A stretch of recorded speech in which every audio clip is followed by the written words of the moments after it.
All praises to Yahweh, Ba'Shem Yahweh Shai, Ba'Shem Rakak Double honors to the apostles and the elders of Great Millstone, and Shalom to the elect to the nation of Israel. And this is going to be a lesson on a particular video that I watched, man. And the first one I saw was Apostle Tahar's video reacting to what took place, right, where a Hebrew Israelite was getting harassed on the street and an Edomite pulled out a weapon on him, right? And Apostle Tahar was reacting to Genesis, Deacon Genesis, right? That's his name, I think, Deacon Genesis, and his reaction to it, right? And Apostle Tahar was saying, yeah, that's why you brothers need to learn a 5-punch combination, and I'm down for that, right? Because man, it's easy. I don't want to say and try and talk tough, right? Because it's easy. I've never had no gun pulled on me before, and it's easy to talk and say what you will or won't do in the situation. And before I even decided to make this video, I went and found the original brother's video on what happened, and then found another video that he did on it as well, on how he was saying that people around that you couldn't see on the screen went and called the police, and loads of people had called the police about what this guy did. Right now, it turned out that the gun was actually empty, and that it wasn't actually a real gun. But initially, when it first took place, man, and you could hear the brother punching him in his mouth, punching that devil in his face, and it sounded to me like he broke his nose. I know what breaking someone's nose sounds like, right? And it sounds to me like that brother broke that demon's nose, man. That was a real devil Edomite, man, right? And anyway, the point I'm making in this video is that that video showed me that, for starters, Yahweh protects people that believe in him, right? It showed it again and reinforced that belief. Proverbs chapter 18 and verse 10, the name of Yahweh is a strong tower, the righteous run into it and is safe. But it also showed me this, that when I watched the full clip, right, after Jacob punched up that Edomite demon, bust him up all over the place, right, the guy was still running his mouth, you know. He was still running his mouth. He walked away, came back. I know you, Igor. I know you. It's talking all kinds of, talking about how someone, his mate, said he got beat up and all that, talking all of this, trying to make it like, trying to accuse him of doing something wrong when he hadn't did nothing to nobody. Trying to say, I'm here to learn the word, talking about get Psalms 23 and all this, just running his mouth. And then he still went and grabbed after the camera. After all that he was in the wrong in every regard. He never did nothing to him. And he just started running his mouth, accusing him of things, telling him to shut up, telling him to get script. Why don't you get a scripture? He even went back in his coat pocket after like, I don't know, like, obviously again it's easy to say what you will or won't do, but even after finding out that it wasn't real, I would say personally he shouldn't have gave it him back, man. And then he should have called the police as well. But then it's easy to say anything you want out of your mouth in life, right? But he should have not gave that demon that thing back, because he then ended up picking it out again, taking it out again, right? And aiming at him again. I seen it on camera. I seen the footage, man. He start taking it out and aiming at him again. And it showed me this, man. Esau, when we get him in the kingdom, he's still gonna keep showing pride, you know. Like, don't think that Esau's just gonna bow down completely and bow down his head to the ground and just never rebel. Oh, he's gonna rebel. He's gonna rebel, man. This Edomite is gonna rebel. And that's the reason why he has to get sent out of here. Right? He's gonna have to get dusted off, man. Isaiah chapter 60 and verse 12, for the nation and kingdom that will not serve thee, right? For the nation and kingdom that will not serve thee shall perish. Yea, those nations shall be utterly wasted. That Edomite got thumped in his face. Bat. I heard 5 shots. I went on that camera. Off the camera, I heard 5 shots. And he spared him because, man, you know what, man? Trying to aim a gun at somebody and then they disarm you, right? If you end up still alive after that, you're lucky. But really, that Edomite's not lucky, because he escaped that happening to him right there. But he's got worse coming. He's going to have a lot more ass whoopings coming to him. And then he's going to get nuked. Now, that was in Canada. But he's still going to face some of the ref, man. He's still got a hell of a lot of judgment going his way. He's still, if he stays alive long enough, he's still going to see Howard Shy come back. He might see that same brother get given spiritual power. And then now he's going to have a rematch. When that brother got spiritual power, he already lost. When they're just both in their original bodies now. But like I said, like I was saying, man, on that video when I watched it, I was like, raw, this guy's still running his mouth, you know. Man walked off, came back, went and put his hand in his pocket, in the breast of his coat, pulled out the thing again and was trying to make the man. He was gonna say, before he got disarmed, he was saying to the brother, he was saying to him, he was gonna say, I command you. He was gonna say, I command you to shut up. That's what he was gonna say. But before he got the chance, the fake gun, which he didn't know was fake at the time, got gripped out of his hand, right? And then he got bammed in his mouth, man, with 5 shots. And that reminds me of another video, like you Edomites, are weak, man. Because that reminds me of another video where one of the elders was doing his camp, right? And he had these 2 fat goths, one man and one woman, and they was talking all this N-word, this N-word, that as well. And then the guy tried to get up in the elder's face, and he got bammed in his mouth, and there was with another Edomite, and then that Edomite got grabbed around his throat. After he tried to think he was going to try and sucker punch the elder, he got grabbed by the other brother, and his toes would barely touch his feet. He got gripped so strong. Like, that brother's strong as hell, man. How he grabbed up that devil. He grabbed him so hard and lifted him in the sky. Man's feet weren't even on the ground anymore, man. I don't know which part in the world you people thought just because men read the Bible that it means that they're a coward and they're a pushover. No, the weapons of our warfare are not carnal. And that Edomite was getting cut with the word, and he was getting cut with the hands too. Because when he got punched in his mouth, his whole face opened up, man. And he's seen it all on camera, and good too. And in the situation with the elder as well, the other situation, right? That devil came up talking reckless, trying to laugh and mock and all that. Then he got told about himself. He got told he was fat. Then he tried to come back walking over, talking about why you calling me fat. And the elder wasn't having it that day. He said, you're a fat devil, and you're a fat devil too. You're fat, and you're fat. Now get the hell out of my face. And the devil wouldn't get out of his face. So when he still tried to proceed to step in, got hit with a nice ass chest check hook, which let me know that someone's done boxing before. He got hit with a nice ass left hook, right? A right hand. And when he got hit with that left hook, he screamed out. He went, ah, ah. And that devil was screaming out too when he was getting hit with them shots off camera as well, man. And I've been in situations in this world, man, where Edomites try and step up thinking that they're going to have it. And then when you give them what they're asking for, the first thing to do is start crying like a little baby, man. And then their next trick is to call the police. And that's why in this world, several Israelites have ended up in prison, man.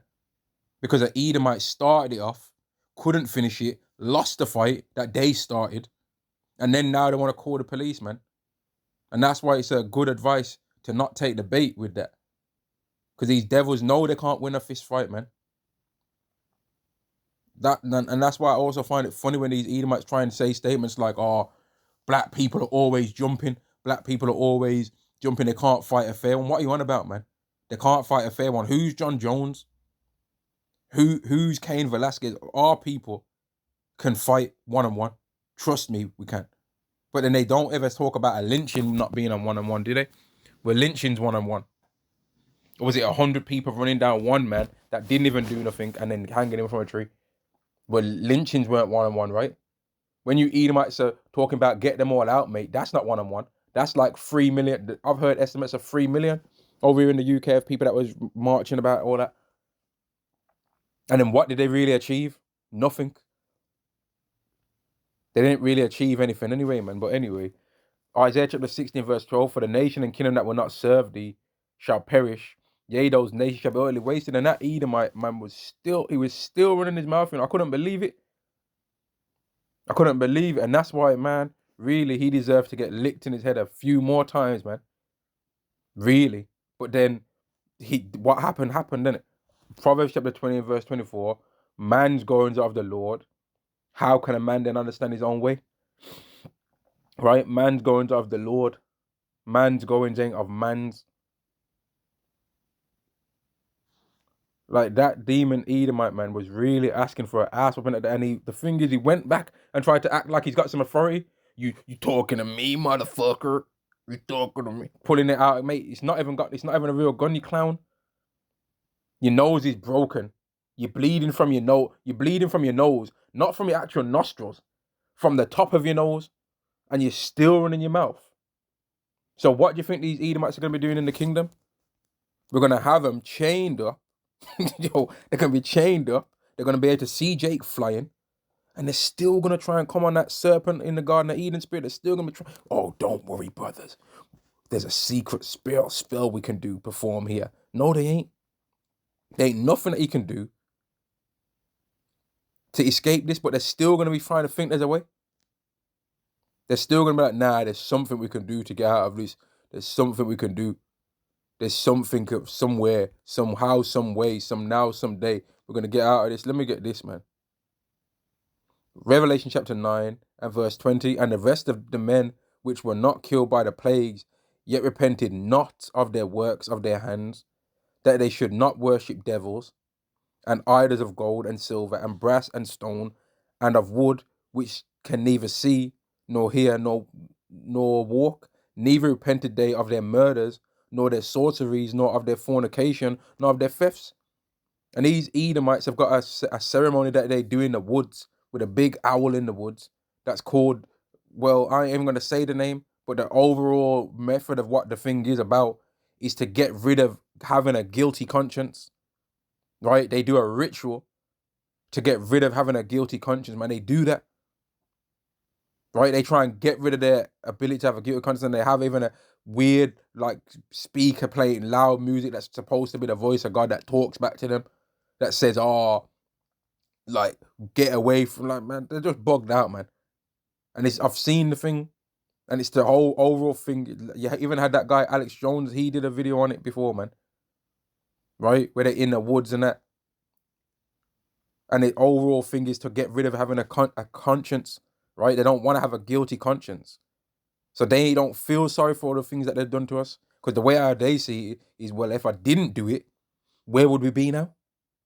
So I don't care. And that's why these devils will say a statement like, your reparations is that you get to live in America. And I'm thinking, who the hell don't get to live in America? I don't live in America right now. But if I got the money and tried to go over there, I could go over there. So big deal. If a Chinese man wants to live in America, he can. So big deal. But did their ancestors have to go through slavery to get that benefit of that? No. And then these devils don't even, that devil that said it didn't even say, you know what? Your reparations that you get to live in America and get treated fairly. Because the heathens that go over to America, that their ancestors wasn't used to build up that place, they get treated better than you do. All you African Americans over there, and you Native Americans, you Judites, and you Gadites, man, Ishakar, the so-called Mexicans, everyone else that goes over there gets treated better than you. And he's talking about your reparations is that you get to live in America, not that you get to get treated fairly over there, that you get to live there, or you get to live in America and get George Floyded. Like, these devils want to laugh about, want to complain, about what happened to CK, right? Oh, you think you can unalive CK? Shut up, man. Right? Because when Trayvon Martin passed away, died, was murdered, right? They made up, these Edomites that found out about that was making a thing called Trayvoning, where they would lie on the floor with a bag of Skittles and the other things that he bought that day and pretend to be dead on the floor in a hoodie and have someone take a picture of it. They did that to mock. But then they get complaints about how we say things, man. F y'all, man. In the kingdom, it's going to be fun when you Edomites are not humble. It's gonna be fun to show you all the things that can be done to humble a man.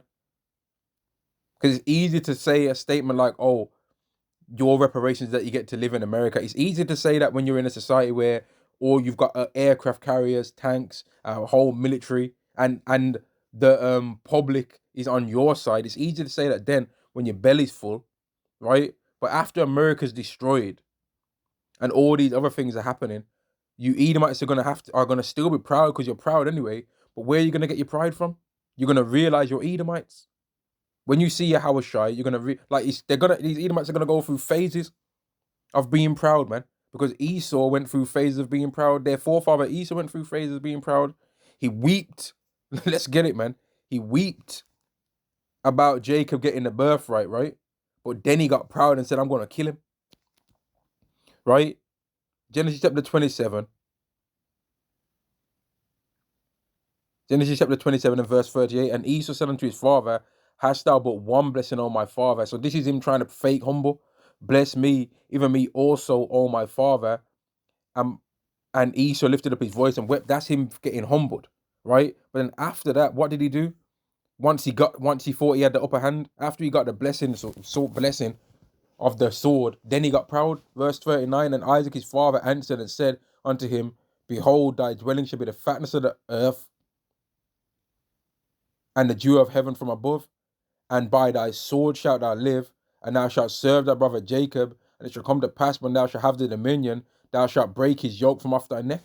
And Esau hated Jacob because of the blessing wherewith his father blessed him. And Esau said in his heart, "The days of mourning for my father are at hand. Then will I slay my brother Jacob." So he went proud again. And that's what Esau's going to be like in the kingdom. He's going to humble himself. "I'm sorry, my liege. I'm truly sorry for all the things my forefathers." And then he's going to be trying to watch us secretly from the cotton fields, man. He's going to be on the cotton field picking cotton in the mines. He's going to be trying to look for a flaw. All right, you see, that Israelite coughed. And we might oblige him and pretend. We might pretend like there's a secret word, man. That if you say Yahweh backwards. Yo, if you say Yahweh backwards, it makes Israelites melt. And then they might go over, try and say, "Israelite, it's the..." And then try and say whatever they want to say in that. And we'll be like, "I'm melting. And then be like, "Puh, there ain't no escape out of this, sucker. You on about, man? What are you talking about?" We might play around and be like, yeah. "Oh, man, how did you know? Nah, there ain't no escape. There ain't no escape, man. We might pretend to be angry with each other. Two Jakes might pretend, the northern kingdom and the southern kingdom might pretend that we've broken up again. "Hey, yo, forget you, Ephraim. I don't like you neither, Judah." And pretend to fight each other. Just so that these heathen can think, see, the prophecy said that they would never split up again, but it seems like they have. I think this might be our chance. This is the moment we've been looking for, and we're just be like, "Ha, psych. Nah, we love each other. We're our brothers." The Israelite woman might start talking, but pretend to talk bad about Jake. "Oh, you see, I'm tired of these so-called Israelite men flying around all the time, just being perfect. I'm tired of that, And then it's a trick. She might, and here's another thing as well, the so-called black woman right now, I'm gonna say, I'll be one of the first people to say she's a demon right now. And she needs to fix up herself, man. Real talk. She needs to fix up, bro, because she's a wicked ass wretch right now, man. Right? But you Edomite women are not gonna be above her in the kingdom. So don't get gassed up thinking that all the stuff that gets said about these women is for you to usurp and try and throw the Edomite man under the bus. No, you're an Edomite too, and everything that Esau is gonna get, you're gonna get it as well, man. You don't get no special privileges if you're an Edomite, and it ain't no skin color thing. If you're an Edomite, you're gonna get what Edomite gets. If you're an Israelite, you're gonna get what Israelite gets. If you're a Moabite, you're gonna get what a Moabite gets. That's how it goes. I didn't make the rules, right? I didn't make the rules, man, but that's how it is. And ain't nothing you can do about it. You can try and complain. You can call me black. You can call us monkeys, diggers, nigger, whatever you want, whatever word you want to say. ooga booga, monkey, melon eater, watermelon, and all this. Oh man, you swinging on trees. Oh, he was living in a grass hut. Oh, he was living in a grass hut. Or if it wasn't for this, we'd be living in a glass hut. Whatever you want to say, man. Whatever hut you want to say we'd be living in. Whatever you want to claim our IQ is. Whatever false things you want to say to make you feel superior. Say it all, man. Say everything. Right? Say all of that. Okay, all of it. Whatever you want to say. All of it. Yeah, whatever. Everything that you want to say. Yeah, pretend it's true. Pretend all of it's true. You're still going to get Obadiah 1 and 18. And I understood more after watching that video. Why? Because that Edomite still wouldn't admit that he was through. And when the brother spared him, he still came back on a madness, right? Cast not yo, let me get this scripture, man. Cast not your pearls before swine, because the brother was reading scriptures to him. Still after that, cast not your pearls. Where is it, man? Where is that scripture, man? Cast not your pearls before swine, man. Where is that? Where is that scripture? I thought it was Matthew 7. But where is it, man? Where is that scripture, man? And if I can't find it, I might just quote it. But the scripture says, cast not your pearls before swine, right? Lest they turn again and rend you. And that's exactly what that Edomite demon did. That brother was casting his pearl before swine, right? And then that demon, when he thought he had a chance, came back and tried to grab the camera. He already got absolutely smashed to pieces with just 5 shots. That 5 shots did all that damage. And you know that guy's face looks like a Raspberry Ripple today. Man, where is it? Where is that scripture, man? I want to see it. Cast not your pearls before swine. I bet it probably is in Matthew 7 as well, you know. Where is that, man?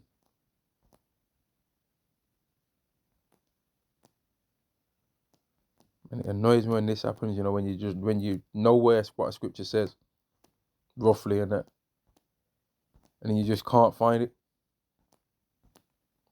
I quoted it anyway. It says, cast not your pearls before swine, lest they turn again and rend you, man. Right? Because Esau, no matter what, man, he's always going to be against you. Always against us. And videos like that show exactly why this demon's going to get what he's going to get, man. Because he lost the fight, pulled out a fake gun. Then, even after the brother knows it's fake and threw it in the distance, he went back, picked it up, and then still was trying to aim at him as if there's actually some power to that, man. Still grabbed at the camera. Maybe it's Mark. Is it Mark 7? Let's see.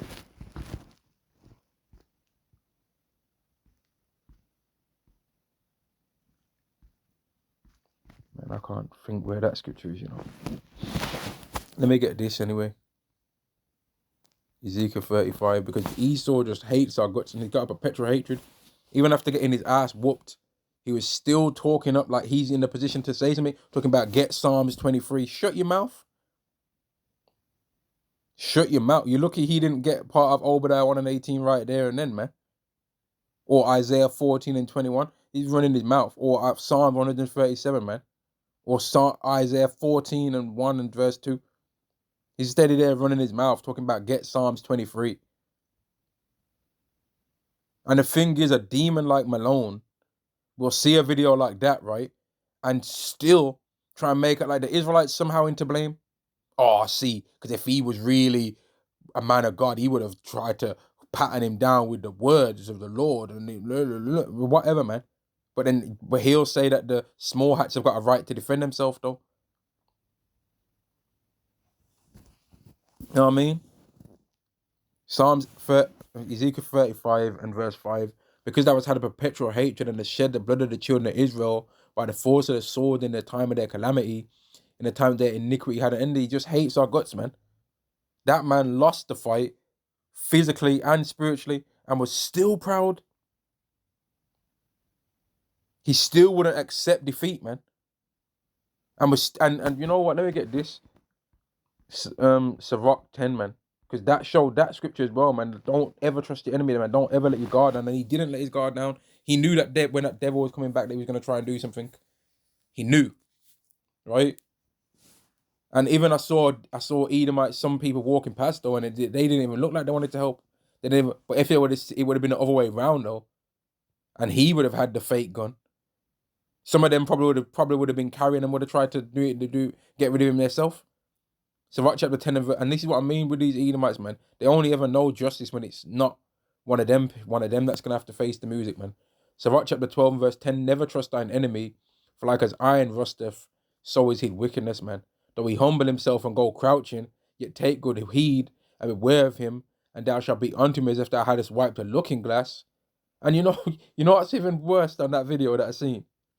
After the guy tried to point a fake gun, which he didn't know it was fake at the time, Jake didn't know. The brother didn't know.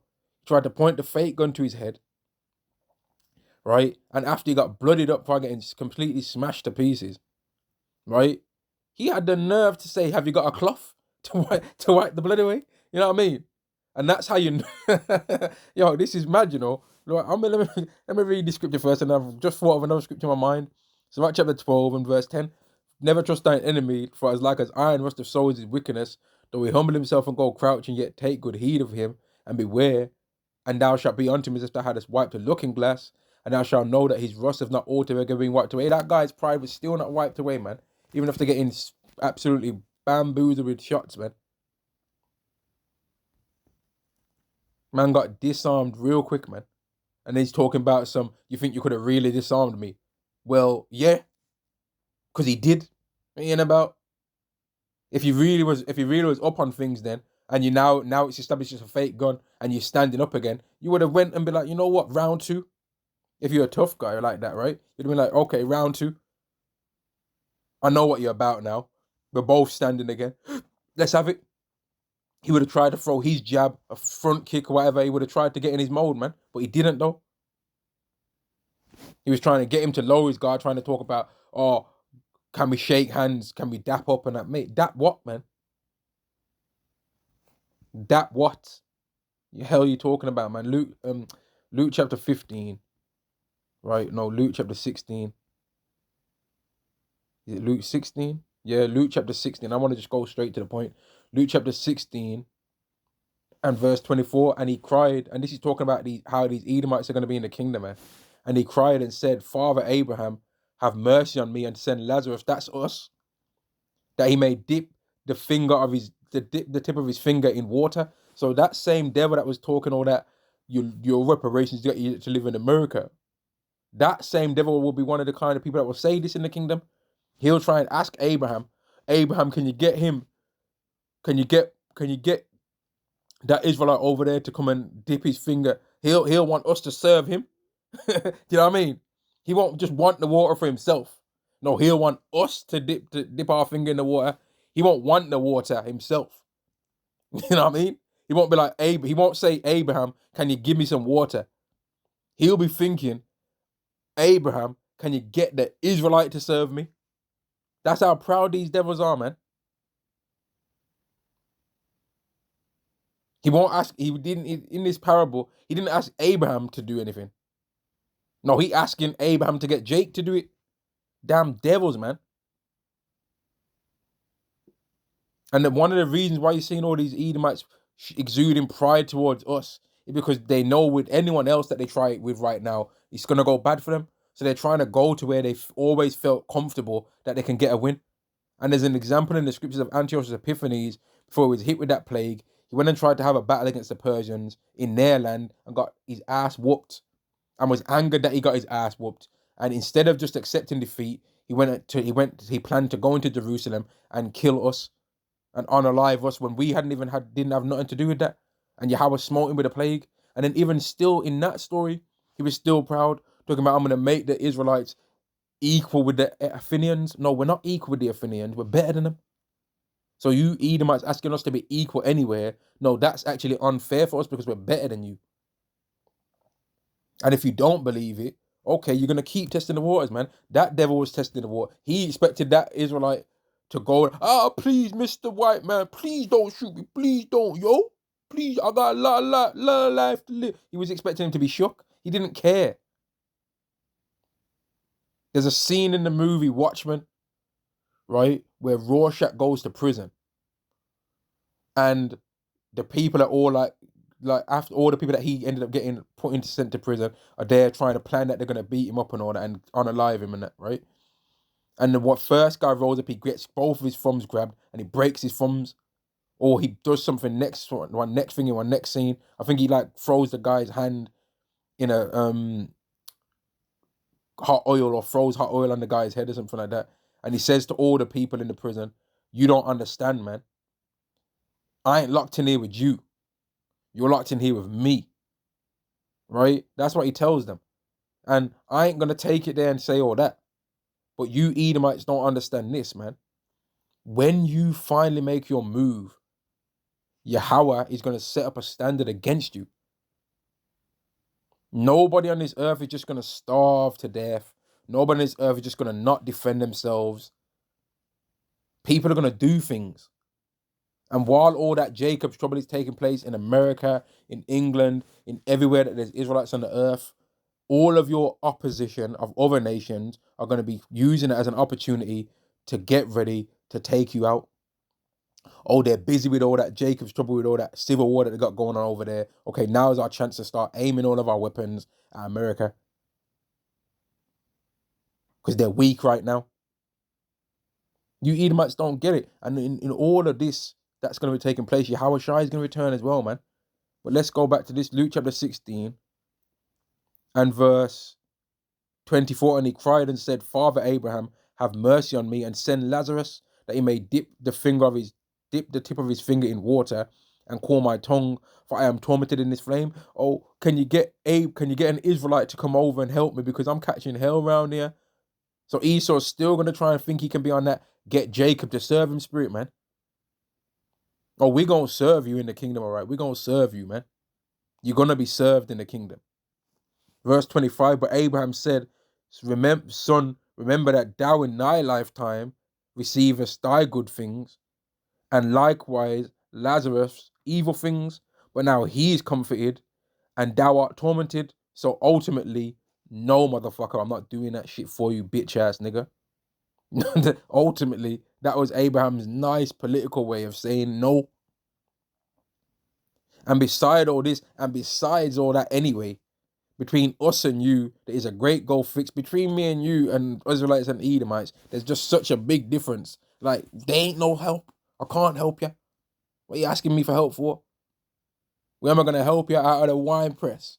But there ain't no help, man. You know about?